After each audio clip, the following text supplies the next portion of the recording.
Thomas viennent tout juste de fêter leurs 20 ans. Ils sont nés en 1997, l'année de la rétrocession d'Hong Kong à la Chine. Elle souhaite voir Hong Kong prendre ses distances avec Pékin. Lui n'imagine pas de futur sans la Chine. Oh Roy milite depuis 1 an au sein de Demosisto, un parti politique démocrate créé par des jeunes de son âge. Le 1er juillet, elle sera dans la rue pour défendre la démocratie à Hong Kong. Ce flyer a été spécialement conçu pour être distribué le 1er juillet pour le 20e anniversaire de la rétrocession. On demande aux gens de venir gonfler les rangs de notre manifestation. Au cœur de leurs revendications, plus d'autonomie pour Hong Kong. Ils s'inquiètent de voir la mainmise de Pékin s'accentuer sur la ville et les libertés reculer. On ne veut pas que Hong Kong devienne une ville de Chine comme une autre. Le message qu'on veut faire passer à Pékin, c'est qu'ici, à Hong Kong, on est un cas à part. Thomas, lui, ne milite pas dans un parti politique. Le 1er juillet, il ne sera pas dans la rue, mais devant sa télévision, pour suivre en direct la cérémonie d'anniversaire, fier de savoir que le président chinois en personne assistera aux célébrations. Je suis vraiment très excité.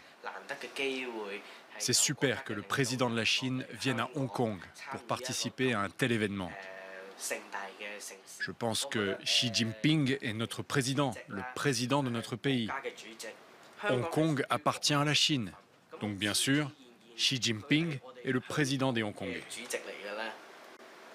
C'est la première fois depuis son arrivée au pouvoir en 2012 que le président Xi Jinping se rend sur le sol hongkongais. Pour cet étudiant en sciences politiques, c'est tout un symbole, car Hong Kong, dit-il, n'est rien sans la Chine. Hong Kong ne possède aucune ressource naturelle. Ni eau, ni production électrique, ni charbon. Toutes ces ressources proviennent de Chine continentale. Sans elles, il faudrait que nous importions tout ça de l'étranger. Et on n'aurait pas la prospérité et la stabilité que l'on connaît aujourd'hui. Depuis 1997, Hong Kong est régi par le principe dit d'un pays, deux systèmes. C'est-à-dire qu'elle appartient à la Chine mais conserve son drapeau, sa monnaie, ses lois. Un statut temporaire qui court jusqu'en 2047. À cette date, Hong Kong doit être pleinement rattaché à la Chine continentale. C'est cet avenir qui inquiète Oh Roy. La perspective de 2047 me fait peur. Je me refuse de trop noircir les choses, mais en même temps, je peux vous dire que je ne suis pas très optimiste. Peut-être qu'il est encore temps de changer les choses. Le futur est entre nos mains. Dans les rues de Hong Kong, elle participe à un appel à manifester le 1er juillet.